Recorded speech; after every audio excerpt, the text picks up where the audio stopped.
সত্যি করে একটা কথা বলেন, আল্লাহ কি দেয় না নাকি আমরা নিতে জানি না?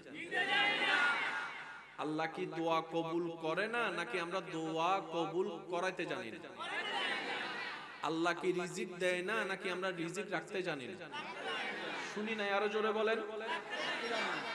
আল্লাহ কি রহমত করে না নাকি আমরা রহমত নিতে জানি না?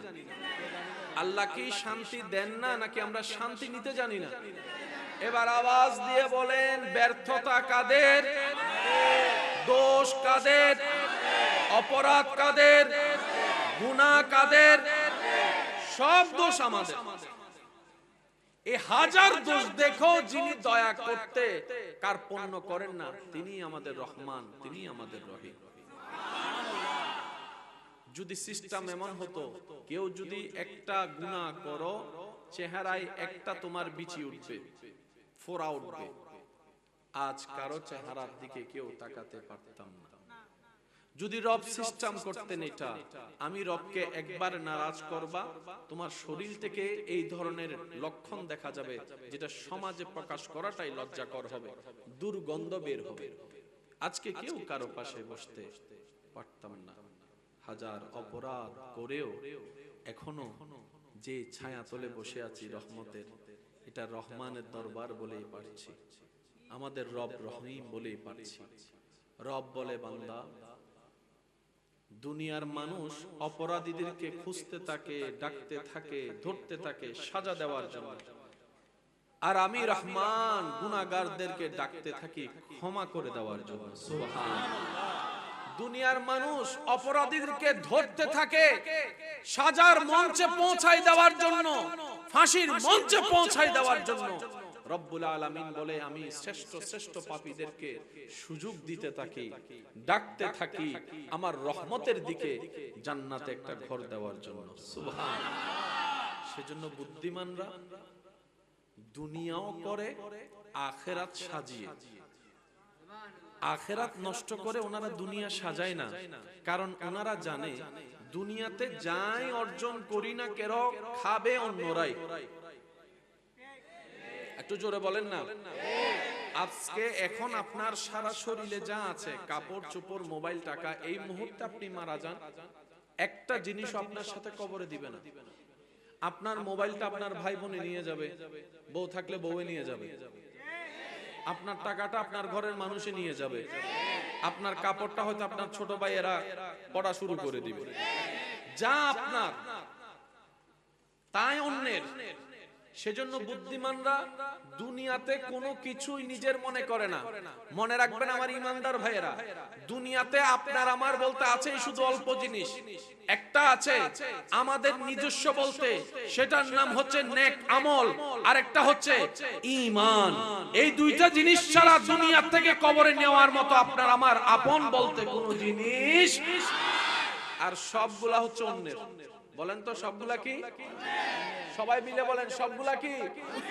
নিজের বলতে কিছু, নিজের বলতে আছে শুধু ঈমান আর নেক আমল।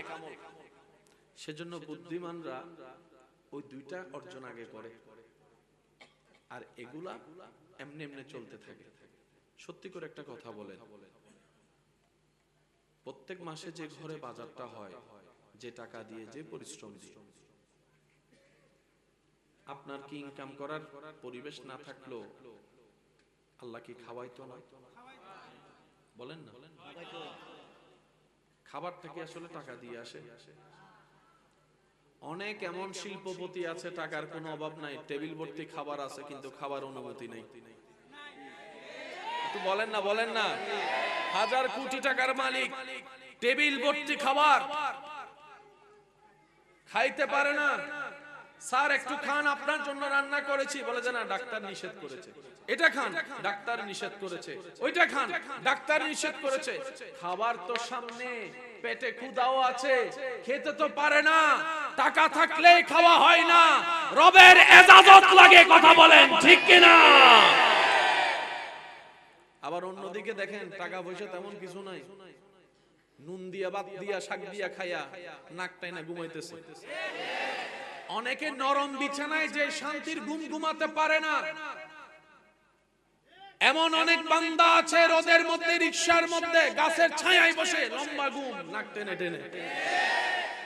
আমাদের একটু বুঝটা খোলা দরকার। আমরা মনে করি এগুলা দিয়ে আসে।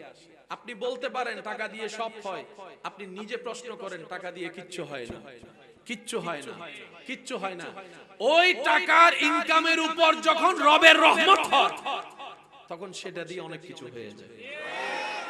এবার আমি আপনাদেরকে একটা কথা বলি, আপনারা একটু বুঝে শুনে উত্তর দিবেন। মানুষ সুখে থাকার জন্য, ভালো থাকার জন্য XYZ যে কোনো ভাবে ইনকাম করা, টাকা কামানোর একটা চেষ্টা করে। এইভাবে টাকা কামাতে কামাতে ন্যায় অন্যায় বিবেচনা না করে সে 40 বছর পর্যন্ত প্রায় 40 কোটি টাকা কামাইছে। কত কোটি টাকা? এই 40 কোটি টাকার অঙ্কটা পৌঁছাতে ওনার বয়স গিয়েছে কত? 40। এবার 40 বছর পরে কেউ যদি ওনার মাথায় পিস্তল ঠেকায় বলে লিহি দে, দিবে নাকি দিবে না? আমি সবার থেকে শুদ্ধ দিবে নাকি দিবে না? এবার আমরা যদি বলি ভাইয়া 40 কোটি টাকা 40 বছর পরিশ্রম করেছেন, দিনরাত আপনি ঘাম জড়াইছেন, লিখে দিছেন, উনি বলবে বাঁচি থাকলে সব হবে, মরে গেলে এগুলা দিয়ে কি হবে, আগে বাঁচি, নিজের জান বাঁচলেই বাকি সব কিছু। কামানো 40 বছর চলে গেল 1 সেকেন্ডে। জোরে জোরে জোরে জোরে একটা নিঃশ্বাস কিনা যাবে।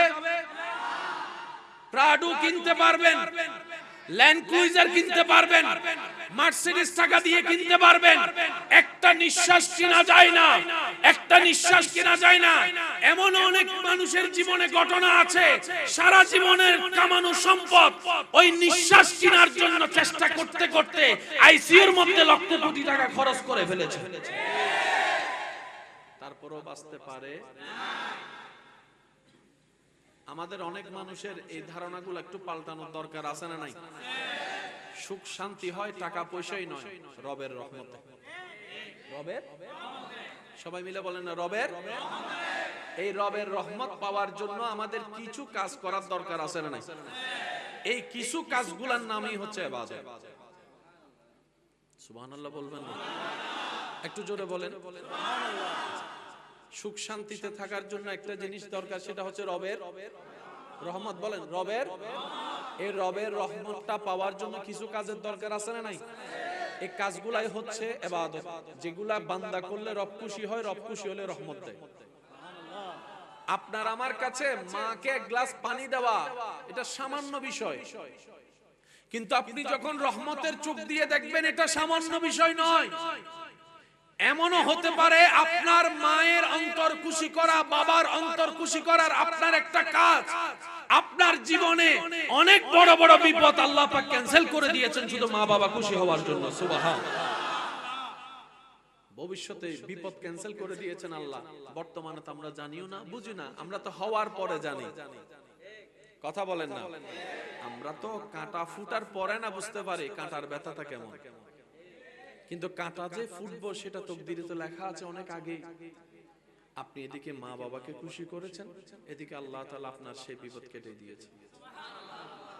আর একটু আস্তে বলা যাবে? আপনার অনেক ব্যস্ততা, তারপর আপনি আজানের ডাকে সাড়া দিয়ে নামাজে দাঁড়ায় গেলেন।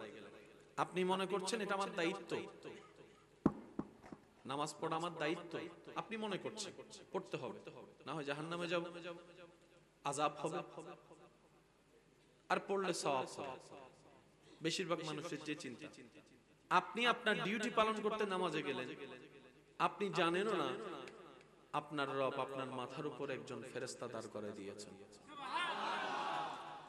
আপনি যতক্ষণ নামাজে দাঁড়ালেন, নামাজে রুকু সিজদা করলেন, ততক্ষণ পর্যন্ত নামাজের মাথার উপরে থাকা সেই ফেরেশতা রবের কাছে নামাজীর পক্ষ হয়ে ক্ষমা চাইতে থাকে। আল্লাহ গো, নামাজে দাঁড়ানো মানে তো তোমার দরবারে হাজিরা দেওয়া। সুবহানাল্লাহ। আল্লাহ কোরআন তেলাওয়াত করা মানে তো তোমার সাথে কথা বলা। আল্লাহ রুকু করা মানে তো তোমার দরবারে অহংকারকে মিটিয়ে দিয়ে ঝুঁকিয়ে যাওয়া। আল্লাহ সিজদা করা মানে আমিত্ব অহংকার সব বিলীন করে নিজেকে পানির সাথে মাটির সাথে মিশাই দিয়ে বান্দা তোমার দরবারে ঝুঁকে যাওয়া। আল্লাহ গো, যে তোমার দরবারে ঝুঁকে সে তো খালি হাতে যেতে পারে না, যে তোমার দরবারে ঝুঁকে সে তো কখনো ব্যর্থ হতে পারে না, যে তোমার দরবারে ঝুঁকে সে তো কখনো জাহান্নামী হতে পারে না। আল্লাহ গো, তোমার দয়ার তো সীমা নাই। সে না বুঝে অনেক ভুল করেছে, বন্ধু বান্ধবের পাল্লায় পড়ে অনেক ভুল করেছে, নিজের নফসের চাহিদাকে মিটাতে গিয়ে অনেক ভুল করেছে। আল্লাহ, তার তো অতীত পাল্টানোর ক্ষমতা নাই, তুমি চাইলে তো তার অতীত পাল্টাই দিতে পারো, অতীত পাল্টাই দিতে পারো। আল্লাহ, এই নামাজিকে তুমি মাফ করে দাও। আপনি নামাজ পড়ছেন আপনার ধ্যানে, এদিকে আপনাকে বাঁচানোর জন্য আপনার রব নিজে থেকেই ফেরেশতা পাঠিয়ে সুপারিশ করে আপনার গুনাহ মাফ করে দিচ্ছেন। তিনি এমন রহমান, তিনি আমাদের এমন রহমান যার দয়া কোনো সীমা। আর একটু জোরে বলেন, যার দয়ার কোনো সীমা। আল্লাহ তাআলা বলে, বান্দা মনোযোগ আছে তো সবার? আমি বেশিক্ষণ ডিস্টার্ব করব না, প্রথমেই বলেছি অল্প। আল্লাহ তাআলা বলে, বান্দা তোর 24টা ঘন্টা আমি রবের রহমতের নজরের সামনে আছে। এবার বুঝবেন, এই যে আপনারা আমরা খাই, মুখটার মধ্যে যে খাবার নিই, মিষ্টি তিতা ঝাল যার যেটাই লাগে, যখন জ্বর উঠে তখন জিহ্বাতে যতই স্বাদের খাবার দেন,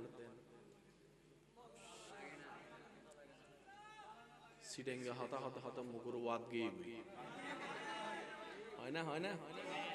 মনোযোগ নাই ফেললাম আর ভাই একলে সিডেঙ্গে মনোযোগ আছে না? সিডেঙ্গে মনোযোগ লাগবে, এনে মনোযোগ হইলই তো সিডেঙ্গে মনোযোগ, সিডেঙ্গে মনোযোগ আছে না? যার যত শক্তি আছে একবার বলেন তো আল্লাহ। এখান থেকে না আওয়াজটা বের হবে, এখান থেকে ডাকতে আসতে হবে, এখান থেকে চেষ্টা করবেন। শয়তান তো আসতে দিবে না, স্বাভাবিক। চেষ্টা করলে সমস্যা কি? অন্তত আমাদের চেষ্টা দেখো, যদি রব খুশি হয়ে যায় সারা জীবনের গুনাহ তো মাফ করে দিতে পারে।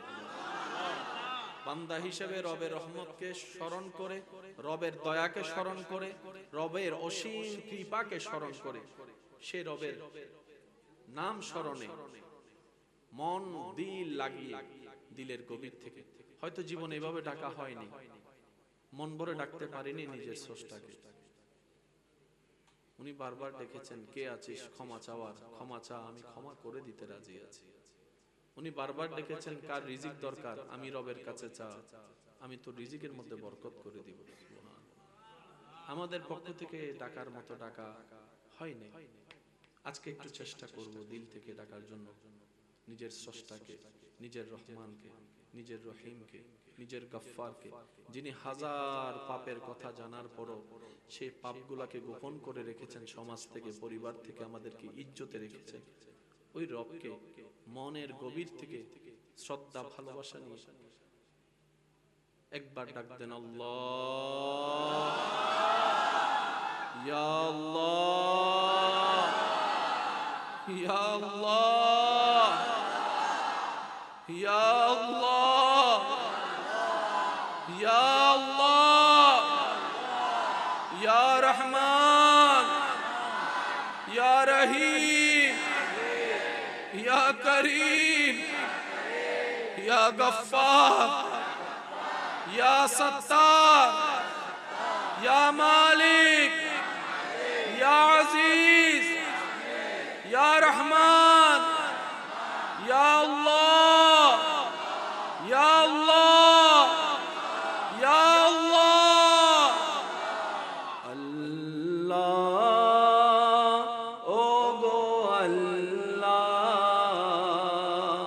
ক্ষমা করে দাও, মাফ করে দাও। আল্লাহ ও গো আল্লাহ, ক্ষমা করে দাও। মোহাব্বতের আওয়াজে আল্লাহ ও গো আল্লাহ, ক্ষমা করে দাও, মাফ। জীবন মোদের যতদিন থাকিবে, সুপথে চালাও, মাফ করে